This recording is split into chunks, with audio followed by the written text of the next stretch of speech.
So JBL soundbars have always been good, and they always brought with them a lot of extra features, but personally I always felt that JBL soundbars were a little clunky, specifically because of their software and audio normalization. But now there's the JBL 300, and overall this is a good soundbar, but more importantly, its software is a lot more refined now. Now regarding pricing, the JBL Bar 300 has a retail price of $400, but personally I do expect the soundbar to go on sale on a regular basis. But more importantly, I truly feel that the Bar 300 has a good to size ratio and it is feature packed.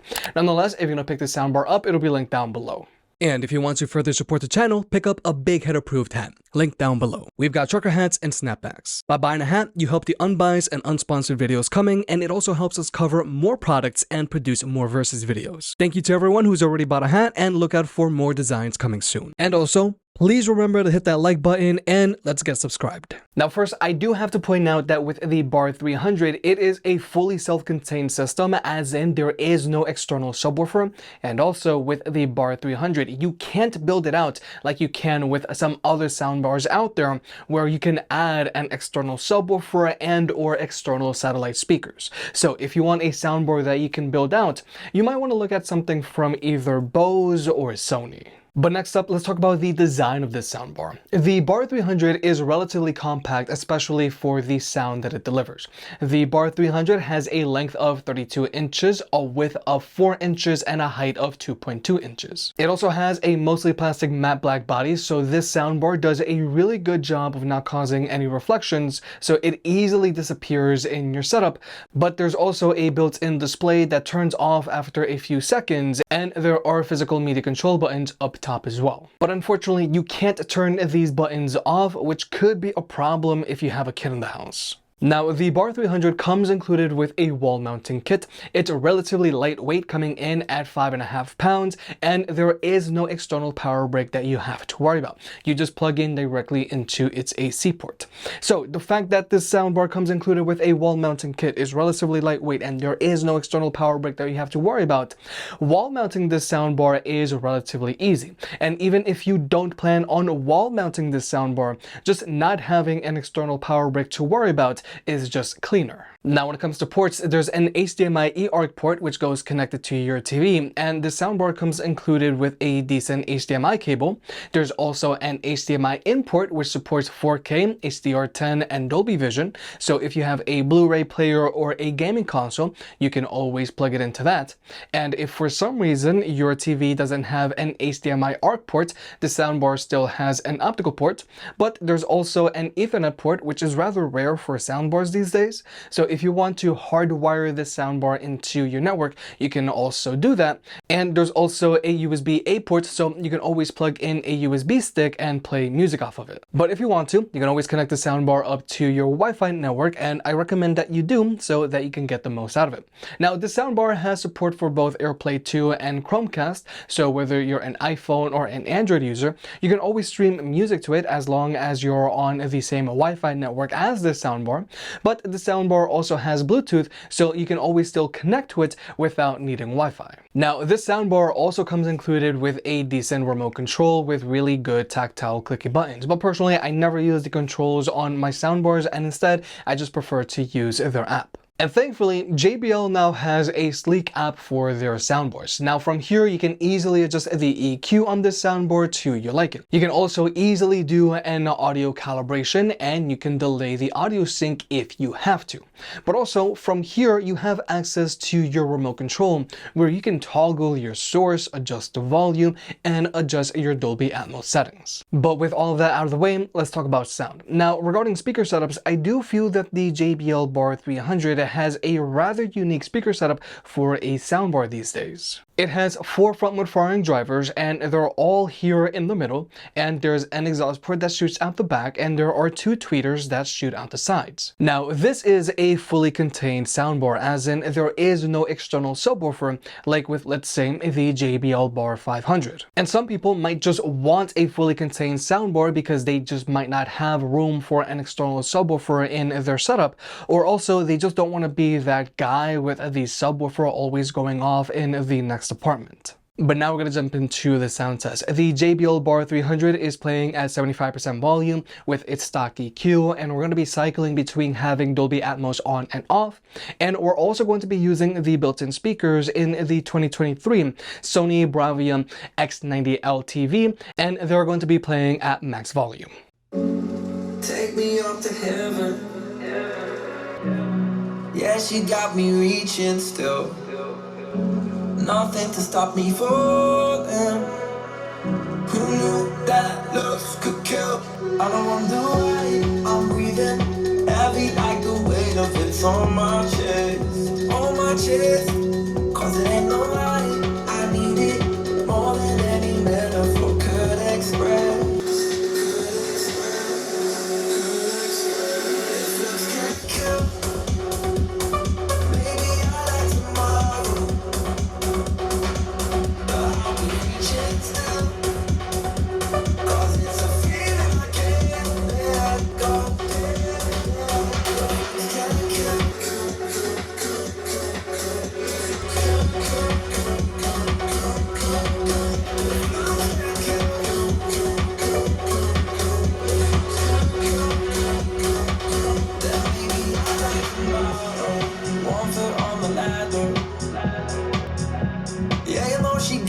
Climbing still, nothing to stop me falling. Oh, who knew that love could kill?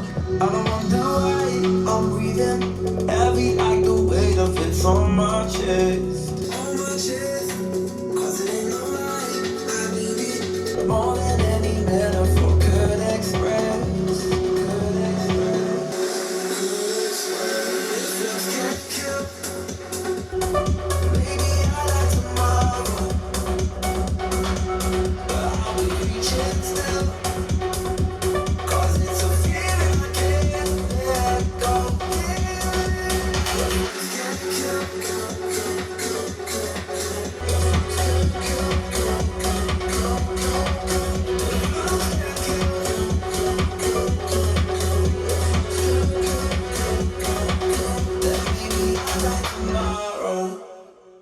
So, like you may have just heard, obviously a soundbar is going to sound better than your TV's built-in speakers. Your TV most likely just has a pair of downward firing speakers that bounce sound off of the table if it isn't wall mounted. They don't get all that loud and their bass gets really distorted when the bass really gets going. Now, the speakers on the Sony X90L get decently loud, and distortion isn't a big problem for them like with some more affordable TVs out there, but still, even with the Sony X90L, you're going to want to upgrade to a soundbar if you want to fully enjoy your movies. Now, with the Bar 300, right off the bat, I noticed that it has a very strong center channel to it, and that's because you have all four main drivers just shooting directly at you.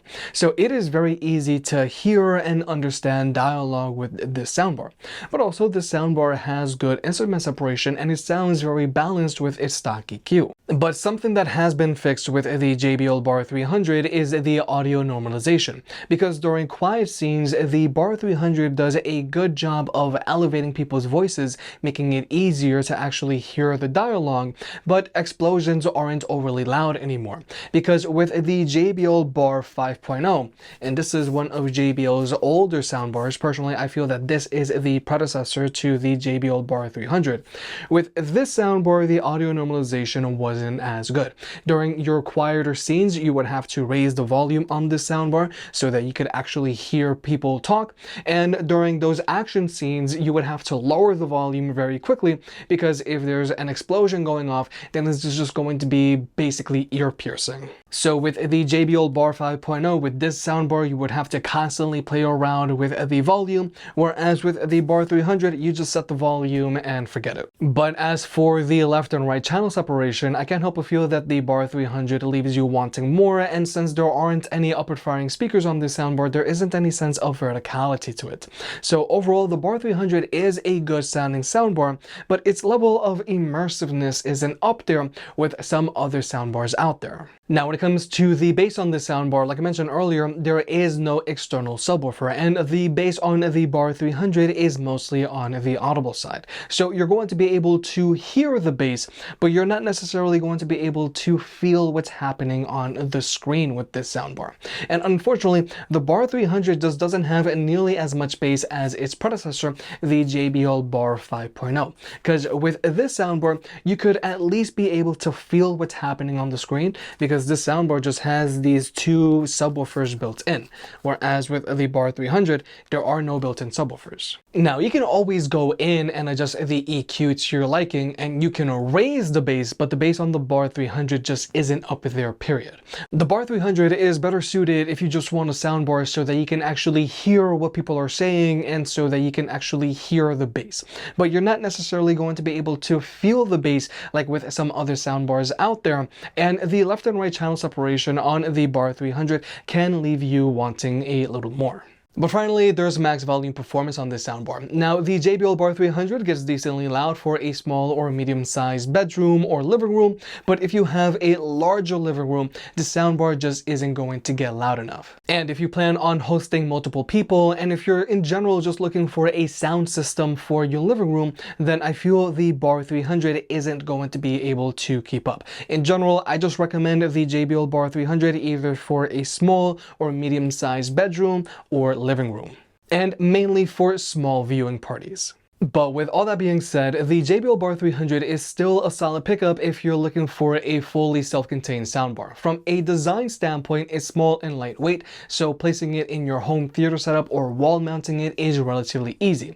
It also has that HDMI input if you want it, so you can plug in a Blu-ray player or a gaming console. You can also physically hardwire this soundbar into your network, but more importantly, the Bar 300 now has a much easier and much more pleasant app to use. But when it comes to the actual sound of the JBL Bar 300, like I said, the soundbar is better suited either for a small or medium-sized bedroom or living room, and due to its very strong center channel, it's a good option if you just want to be able to hear what people are saying. But don't expect the bass on the soundbar to rattle any walls, and you're not necessarily going to be able to feel what's happening on the screen. If you made it this far, I guess you enjoyed the video, so hit the like button and get subscribed. If you want to pick any of the products up, they'll be linked down below. And if you want to further support the channel, check out the merch. I made some shirts and hoodies that look and feel great. And you know I can be very particular, so I'll only slap my name on something if I'm really proud of it.